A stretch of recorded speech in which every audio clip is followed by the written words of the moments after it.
right now, we see the takeoff of one of the most important aircraft early in World War II. It served in every theater of the war. But after that ferocious attack on Pearl Harbor in December of 1941, it brought us into a war, as Ray Norton told me, that threatened our way of life. Taking off now the Douglas A-26 Invader. The B-25 Mitchell bomber was actually involved in a raid just 4 months after that Pearl Harbor attack. A raid that included 16 of those B-25 Mitchell bombers that were launched amazingly from an aircraft carrier. The B-25s weighed about 28,000 pounds of fuel, aluminum, gun, ammunition, and crew.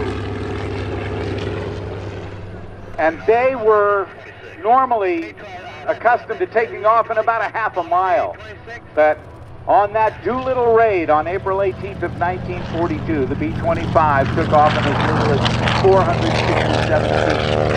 Taking off now, the TBM Avengers, the torpedo bombers that served on board U.S. aircraft carriers.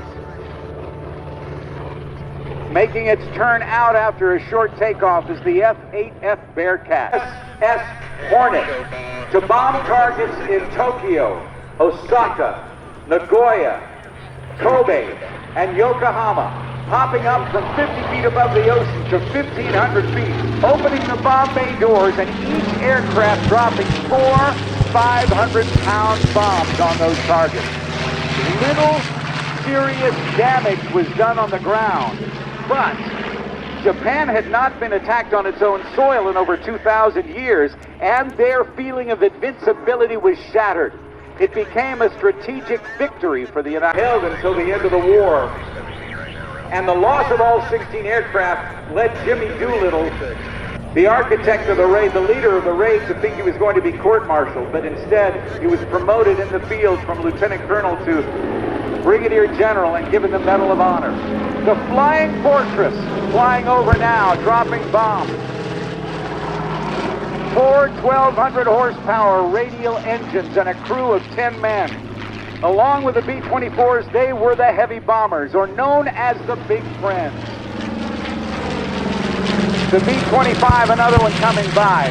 The Douglas A-26, which saw action after World War II and in Korea and in Vietnam, and high overhead the F8F Bearcat, which was put into service right at the end of the war and never did see any action during World War II. Designed by Grumman Iron Works, the 2 aircraft passing us now, known as the Avengers, TBM Avengers. But because Grumman had to pay attention and concentrate its production on single-seat fighters like the F6F Hellcat and the F4F Wildcat, the first B-17 to complete safely 25 missions over Europe. The real Memphis Belle had been rotting outside in Memphis, Tennessee, but it was recovered by the United States Air Force Museum and restored, and just this past May was rolled out on display, or uncovered on display at the National Museum of the United States Air Force at Wright-Patterson Air Force Base. The B-25 that just flew over was one of about 9,600 that were built by North American Aviation. The first twin-engine bomber, or twin-engine airplane that North American ever built. One of the most highly modified, field-modified aircraft in the history of the war. It had a crew of 5, sometimes 6. And certain models were The A-26, one of the fastest aircraft, built by Douglas. It's approaching now from the left as the B-25 Mitchell goes by. It saw action in Korea and even in Vietnam, given different designations due to the nature of the type of mission that it had and the treaties with the countries with whom and at which it was stationed. It became a B-26. It became back to an... On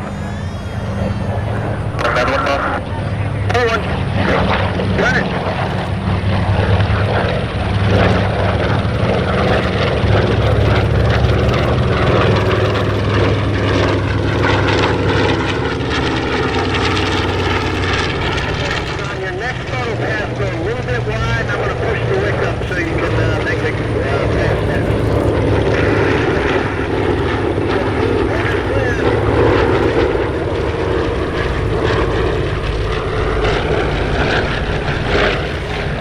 These radial piston engines, different from our automobile engines in that. Let's see. TBM's one more time around.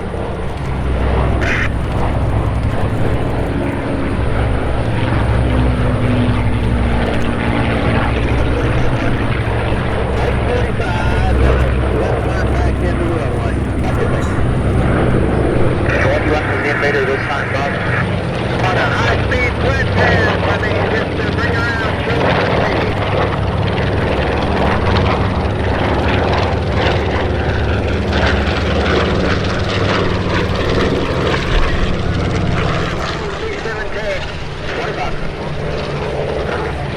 TBM lost it.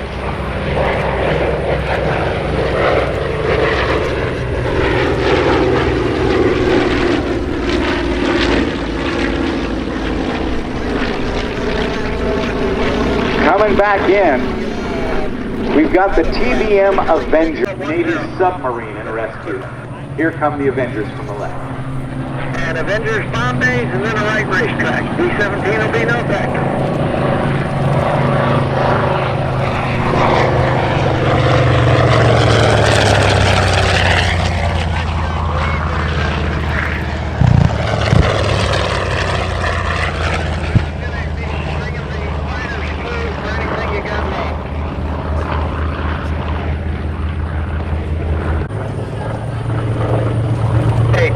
The fighters, as the TBM comes by again.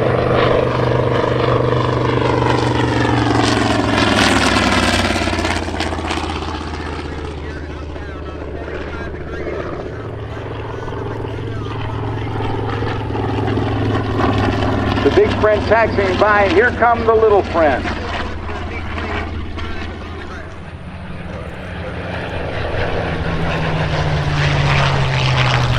Those two aircraft passing from the left to our right are on the outside with a red tail, the North American P-51 Mustang, and on the inboard, fast pass if you will, with the fighters from the left, and here comes the A-26. Look at this.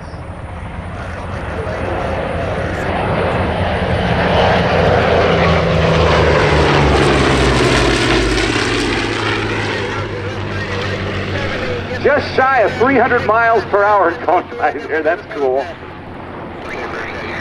But the Royal Air Force had talked to Curtiss, but Curtiss could not produce additional Warhawks fast enough. So they went to North American and said, "We like the way you build the Harvards, President Dutch Kindleberger of North American Aviation. Can you build us P-40s under license?" And Dutch Kindleberger, the president of North American, said, "I don't want to build somebody else's airplane, just an 120 gauge." And legend has it that 177 days later, a brand new airplane came off the line, and it was a Mustang.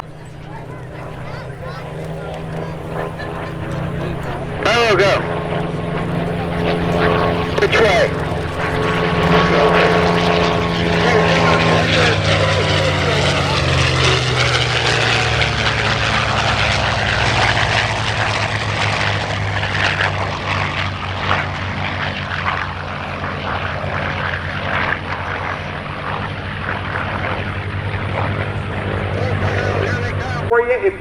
a strafing pass from the Mustang and the Bearcat.